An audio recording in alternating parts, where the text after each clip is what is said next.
আসসালামু আলাইকুম সুপ্রিয় শিক্ষার্থীবৃন্দ, জাহিদস লার্নিং হাবের পক্ষ থেকে তোমাদের সবাইকে স্বাগতম। সপ্তম শ্রেণীর গণিত বিষয়ের আজকে আমরা অনুশীলনী ৩-এর আমাদের স্ক্রিনে দেখতে পাচ্ছ পৃষ্ঠা নম্বর ৪৭ এবং ৪৮-এর এবং ৪৯-এর ১০, ১১, ১২, ১৩, ১৪, ২৩, ২৪ এই যে অঙ্কগুলো রয়েছে পর্ব ১-এ আমরা সম্পূর্ণ সমাধান দেখব। তার আগে আমরা আমাদের প্রয়োজনীয় সূত্র এবং যে প্রয়োজনীয় মানগুলো রয়েছে এগুলো একটু বিস্তারিত জেনে নেওয়ার চেষ্টা করব। সম্পূর্ণ ভিডিওটি মনোযোগ সহকারে দেখার চেষ্টা করো। কোথাও যদি বুঝতে সমস্যা হয় তাহলে কমেন্ট সেকশনে অবশ্যই জানাই ফেলবা। শিক্ষার্থীরা, আমাদের আজকের এই পাঠটিতে আমরা আলোচনা করব যেগুলো দৈর্ঘ্য পরিমাপ, ক্ষেত্রফল পরিমাপ, ওজন পরিমাপ, তরল পদার্থের আয়তন পরিমাপ ইত্যাদি হচ্ছে আমরা এই সম্পূর্ণ টপিক থেকে জানতে পারবো। সেই সাথে সাথে বিভিন্ন সূত্রাবলী এবং পরিমাপ সংক্রান্ত নির্ধারিত মানসমূহ জানতে পারবো। সংক্ষিপ্ত প্রশ্ন উপযুক্ত সংজ্ঞা এবং ছোটখাটো গাণিতিক সমাধান এবং উদাহরণ ও অনুশীলনীমূলক প্রশ্নের ধারাবাহিক টাইপ ভিত্তিক সমাধানও এই চ্যাপ্টারটিতে থাকবে। মূল বিষয়বস্তু: দৈর্ঘ্য পরিমাপ করার জন্য দুটি পদ্ধতি প্রচলিত রয়েছে, যেমন ব্রিটিশ পদ্ধতি এবং ম্যাট্রিক পদ্ধতি। ম্যাট্রিক পদ্ধতিতে দৈর্ঘ্য পরিমাপের একক হচ্ছে মিটার, যেটি বোল্ড করে লেখা রয়েছে। উত্তর মেরু থেকে বিষুবরেখা পর্যন্ত মোট দূরত্বের 1/1 হচ্ছে 1 মিটার। প্লাটিনাম ও ইরিডিয়াম ধাতুর সংমিশ্রণে তৈরি মিটারের আদর্শ বা স্ট্যান্ডার্ড রূপে গণ্য দৈর্ঘ্য পরিমাপের নমুনা এককটি ফ্রান্সের জাদুঘরে সংরক্ষিত রয়েছে। এগুলো তোমাদের নৈবিত্তিক কিংবা সংক্ষিপ্ত প্রশ্নের জন্য কার্যকরী, তাই এগুলো লিখে নিতে ভুলবে না যেন। তোমরা কারা এখন খাতা কলম নিয়ে বসেছো তারা কমেন্ট সেকশনে জলদি জানিয়ে দাও। 1982 সালে দৈর্ঘ্য, ওজন ও তরল পদার্থের আয়তন পরিমাপের জন্য আন্তর্জাতিক আদর্শ মান বা system of international unit SI গ্রহণ করা হয়েছে। এখন আমরা গুরুত্বপূর্ণ একটা ছক জেনে নিব, যেখানে ছোট ছোট মান রয়েছে। এগুলো আমাদের অঙ্ক করার জন্য খুবই গুরুত্বপূর্ণ। 10 মিলিমিটার সমান 1 সেন্টিমিটার, 10 সেন্টিমিটার সমান 1 ডেসিমিটার, 1 ডেসিমিটার সমান 1 মিটার, 10 মিটার সমান 1 ডেকামিটার, 10 ডেকামিটার সমান 1 হেক্টোমিটার, 10 হেক্টোমিটার সমান 1 কিলোমিটার। ব্রিটিশ পদ্ধতিতে 12 ইঞ্চি 1 ফুট, 3 ফুটে 1 গজ, 1760 গজে 1 মাইল। ম্যাট্রিক এবং ব্রিটিশ পরিমাপের সম্পর্ক হচ্ছে 1 ইঞ্চি সমান 2.54 সেন্টিমিটার প্রায়, 1 মাইল সমান 1.61 কিলোমিটার প্রায়, 1 মিটার সমান 39.37 ইঞ্চি প্রায়, 1 কিলোমিটার সমান 0.62 মাইল প্রায়।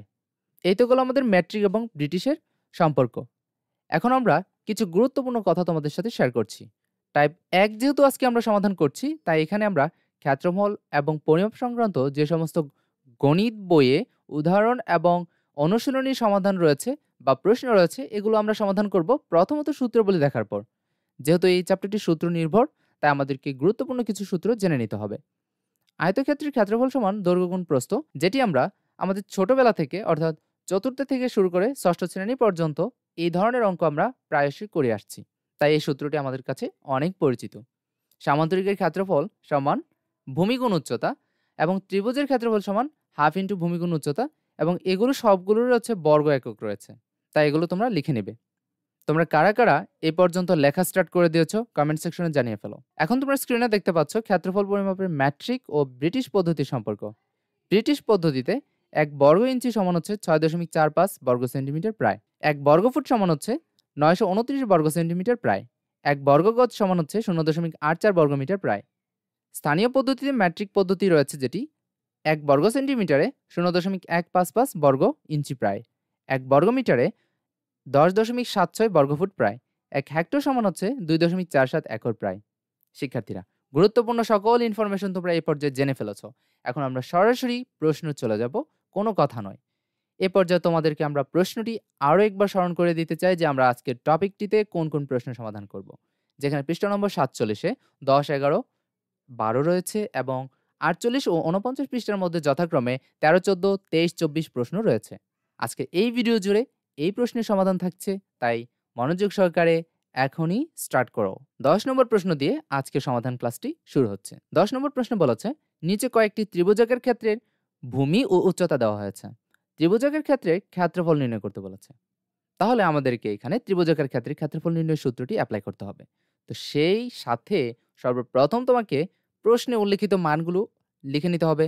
তাহলে তোমরা লিখবে, দেওয়া আছে ভূমি 10 মিটার এবং উচ্চতা 6 মিটার, যেগুলো তোমরা স্ক্রিনে দেখতে পাচ্ছ আমি লিখে নিয়েছি।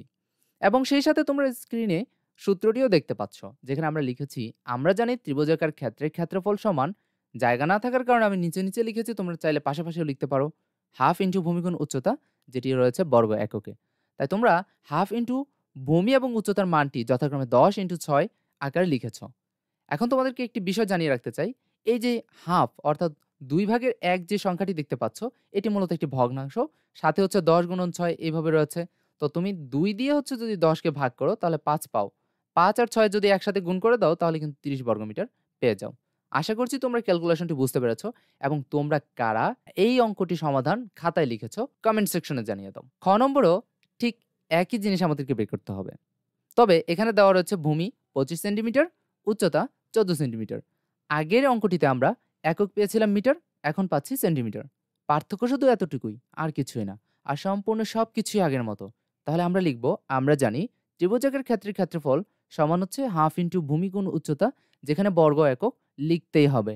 তাহলে তোমরা পর্যায়ক্রমিকভাবে যদি মানগুলোকে বসিয়ে দাও তাহলে হবে হাফ ইন্টু 25 ইন্টু 2 দ্বারা যদি তুমি 14কে ভাগ করো তাহলে 7 পাও।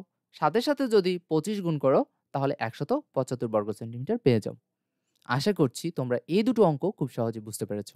তোমরা কারা বুঝতে পারোনি কমেন্ট সেকশনে জানিয়ে ফেলো। শিক্ষার্থীরা, এখন আমরা 11 নম্বর সমাধানটি করছি। একটি আয়তাকার ক্ষেত্রে দৈর্ঘ্য প্রস্থের 3 গুণ, যেখানে তোমার দৈর্ঘ্য এবং প্রস্থ কোনো কিছুই জানা নেই। তোমাকে শুধুমাত্র এতটুকু ক্লু দিয়েছে যে দৈর্ঘ্য যতটুকু তা প্রস্থের 3 গুণ হতে হবে। তা তুমি যে কাজটা করবা, যেহেতু তোমার প্রস্থ জানা নাই, তাহলে তুমি লিখবা প্রস্থ সমান ক, যেটা আমরা ধরে নিয়েছি। এবং দৈর্ঘ্য যেহেতু প্রস্থের 3 গুণ বলেছে, তাই প্রস্থটাকে তুমি যা খুশি ধরো, যদি এক্স ওয়াই জেডও ধরো অথবা ক খ গও ধরো, যাই ধরো না কেন তার সাথে 3 গুণ হয়ে যাবে, অর্থাৎ 3 ক হয়ে যাবে, যেমনটা আমরা ক ধরেছিলাম। শিক্ষার্থীরা, তোমরা হাতের ডান দিকে একটি আয়তক্ষেত্র দেখতে পাচ্ছ, যেটি আমি চিত্র অঙ্কন করে রেখেছি। এটি একটু বুঝিয়ে বলি। বলেছে এর চারদিকে যখন তুমি আয়তাকার ক্ষেত্রটা চারদিকে একবার প্রদক্ষিণ করে ঘুরে আসবা, তোমার হাঁটা হবে 1 কিলোমিটার। এখন প্রদক্ষিণ মানে হচ্ছে ঘুরে আসা। তুমি যদি এখানের এ বিন্দু থেকে শুরু করে বি বিন্দু, সি বিন্দু হয়ে ডি থেকে এ পর্যন্ত আবার ঘুরে আসো, তাহলে তোমার 1 কিলোমিটার হাঁটা হয়ে যাবে। তো সেই ক্ষেত্রে আয়তাকার ক্ষেত্রের পরিসীমা, যেহেতু আমরা চারদিকে হেঁটে আসছি, তাই এটি হচ্ছে আমাদের পরিসীমা। তো পরিসীমা হচ্ছে 1 কিলোমিটার, এটি লিখে নিলা। তাহলে অর্থাৎ আমরা পরিসীমা যেহেতু 1 কিলোমিটার বলেছি, তো পরিসীমা নির্ণয় সূত্রটা লিখে দিব, যেখানে হচ্ছে সূত্রটা 2 গুণ দৈর্ঘ্য যোগ প্রস্থ। আমাদের দৈর্ঘ্য জানা নাই, প্রস্থ জানা নাই, তাহলে আমাদের ধরি থেকে আমরা যে মানগুলো বসিয়েছিলাম বা আমরা ধরি থেকে যে অজানা রাশিগুলো লিখেছিলাম সেগুলো এখানে লিখে দিলাম। 2 গুণ ক যোগ 3 ক সমান হচ্ছে, যেহেতু বলেছিলাম 1 কিলোমিটার, তাই 1 কিলোমিটারকে আমরা মিটারে প্রকাশ করেছি, যেটা হচ্ছে 1000। এরপর আমরা লিখেছি 2 গুণ 3 আর ক যোগ করলে হয় 4 ক সমান হচ্ছে 1000। এখন তোমরা এক পাশে দেখতে পাচ্ছ 2 হচ্ছে গুণ আকারে রয়েছে 4 ক এর সাথে।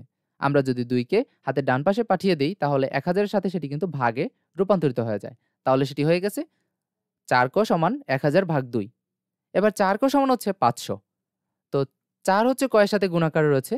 4 যদি 500 দিয়ে ভাগ করা হয় তাহলে তোমরা এই হাতের বাম দিকের যে রাফটি রয়েছে এটি দেখতে পারো, সেখানে 125 ক এর মান চলে আসে। যেহেতু আমরা প্রস্থ ধরেছিলাম ক, তাই আমরা ক সমান বলতে পারি 125, যেটি আমাদের প্রস্থ, এবং দৈর্ঘ্য হচ্ছে 3 ক সমান 3 গুণন 125 সমান হচ্ছে 375। এখন আমরা প্রস্থ এবং দৈর্ঘ্য দুটোই জানি। এটি আমাদের উত্তর, যেখানে আমাদের দৈর্ঘ্য এবং প্রস্থ বের করতে বলেছিল। তোমরা যারা এই অঙ্কটি সমাধান বুঝতে পেরেছো কমেন্ট সেকশনে জানিয়ে ফেলো, আমরা বুঝতে পেরেছি। এখন আমরা 12 নং প্রশ্ন সমাধান দেখব। প্রশ্নটি হচ্ছে প্রতি মিটার 100 টাকা দরে 100 মিটার লম্বা এবং 50 মিটার চওড়া একটা আয়তাকার পার্কের চারদিকে বেড়া দিতে কত টাকা খরচ হবে। এখানে তোমাদের দৈর্ঘ্যটাকে লম্বা এবং প্রস্থটাকে চওড়া ধরা হয়েছে। তাহলে তোমরা লিখবা, দেওয়া আছে দৈর্ঘ্য হচ্ছে 100 মিটার, প্রস্থ হচ্ছে 50 মিটার, যেটি লিখে নিয়েছো। সেই চিরচেনা কথা আয়তাকার। আয়তাকার ক্ষেত্র আমরা চিনি, তারপর হচ্ছে আমরা এখানে অঙ্কন করে নিচ্ছি অঙ্ক করার সুবিধার্থে। এই যে আমরা আয়তাকার অংশটি অঙ্কন করে নিলাম, এইটুকুর চারদিকে বেড়া দিতে হবে, অর্থাৎ এই যে আমরা তীর চিহ্ন দিয়ে বুঝিয়ে দিচ্ছি, এই অংশটুকুকে হচ্ছে বেড়ার মধ্যে আটকে দিতে হবে। তাহলে যে লোকটি বেড়া দিবে তাকে কত টাকা খরচ করতে হবে বেড়া দেওয়ার জন্য, এটা আমাদেরকে বের করতে বলেছে। তো আমরা জানি আয়তাক্ষেত্রের পরিসীমা সমান হচ্ছে, যেটি সূত্র লিখে নিব 2 গুণ দৈর্ঘ্য যোগ প্রস্থ। তুমি চাইলে প্রস্থ যোগ দৈর্ঘ্য লিখতে পারো, কোনো সমস্যা নেই, মানগুলো একই থাকবে। তারপর হচ্ছে তাদের মান বসিয়ে এখানে ক্যালকুলেশন করলেই তোমরা পেয়ে যাবা 300 মিটার, যেটা আয়তক্ষেত্রের পরিসীমা। প্রতি মিটার অর্থাৎ 1 মিটার বেড়া দিতে আমাদের খরচ হয় 100 টাকা। তাহলে ৩০০ মিটার যে আয়তক্ষেত্রটি বেড়া দিতে হবে সেই ক্ষেত্রে আমাদের খরচ কত টাকা? তো ৩০০ গুণ ১০০ যদি আমরা লিখি তাহলে পাবো ৩০,০০০ টাকা। তো ওই লোকটির বা ওই ভদ্রলোকের ৩০,০০০ টাকা খরচ হবে এই ৩০০ মিটার আয়তক্ষেত্রের বেড়া দিতে। আশা করছি তোমরা বুঝতে পেরেছ। তোমরা যারা বুঝতে পেরেছ তারা কমেন্ট সেকশনে ডান লিখে দাও। ১৩ নং প্রশ্নটি হচ্ছে একটি সামান্তরিক ক্ষেত্রের ভূমি ৪০ মিটার ও উচ্চতা ৫০ মিটার দেওয়া আছে। এর ক্ষেত্রফল নির্ণয় করতে বলেছে।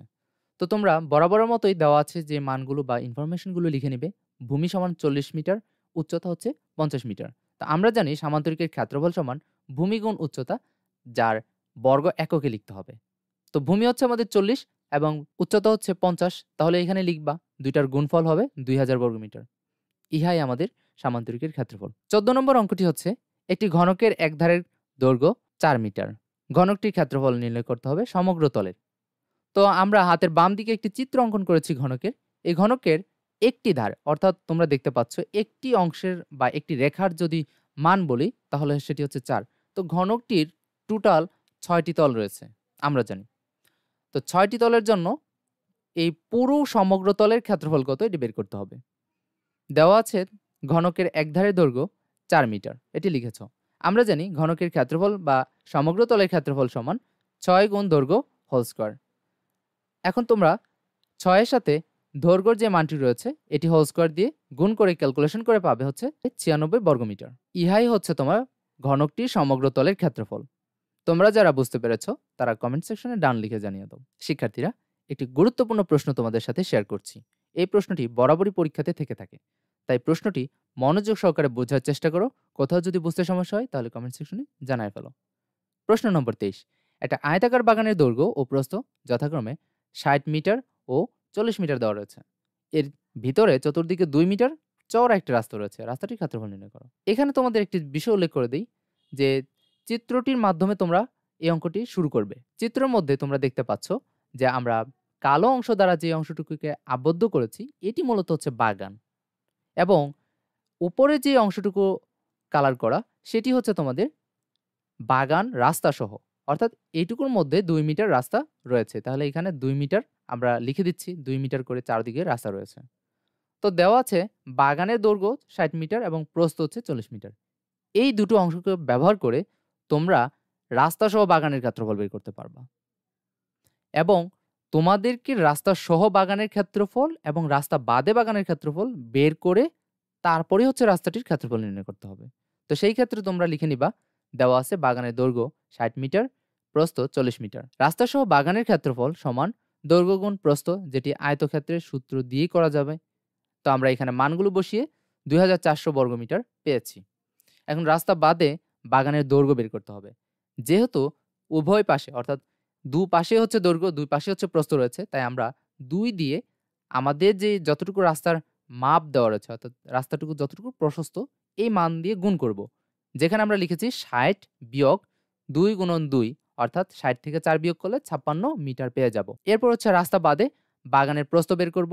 শুধুমাত্র বাগানের প্রস্থ লিখলেও চলবে, কারণ তুমি উপরে বলে দিয়েছো রাস্তা বাদে বাগানের দৈর্ঘ্য বের করছো। তো সেখানে একই প্রসেস ফলো করে ৪০ থেকে ২ গুণ ২ আকারে গুণ করে গুণফল বিয়োগ করলে পাবা হচ্ছে ৩৬ মিটার। এই ৩৬ মিটার এবং ৫৬ মিটার এই দুটো হচ্ছে রাস্তা বাদে বাগানের দৈর্ঘ্য ও প্রস্থ যথাক্রমে। এখন তোমরা রাস্তা বাদে বাগানের ক্ষেত্রফল বের করবা, যেখানে ৫৬ ইন্টু হচ্ছে ৩৬ এই মাত্র বের করেছ, দুটাকে গুণ করলে পাবা হচ্ছে ২০১৬ বর্গমিটার। এবং রাস্তার ক্ষেত্রফল বের করার জন্য তোমাকে রাস্তা সহ যে বাগানের ক্ষেত্রফল ছিল এটা এবং রাস্তা বাদে যে বাগানের ক্ষেত্রফল ছিল এটা, এই দুটোকে বিয়োগ করতে হবে। তাহলে তুমি ৩৮৪ পাবা, এবং ৩৮৪ হচ্ছে তোমার রাস্তার ক্ষেত্রফল। আশা করছি এই পর্যন্ত তোমরা বুঝতে পেরেছ। আজকের ভিডিও ক্লাসটি যারা এই পর্যন্ত ধৈর্য সহকারে মনোযোগ সহকারে দেখেছ তোমাদের সবাইকে অসংখ্য ধন্যবাদ। পরবর্তী সেশনে আমরা পর্ব ২-এ বিভিন্ন ধরনের সমস্যা নিয়ে আলোচনা করব। আজকের ভিডিওটি এই পর্যন্তই। ধন্যবাদ সবাইকে।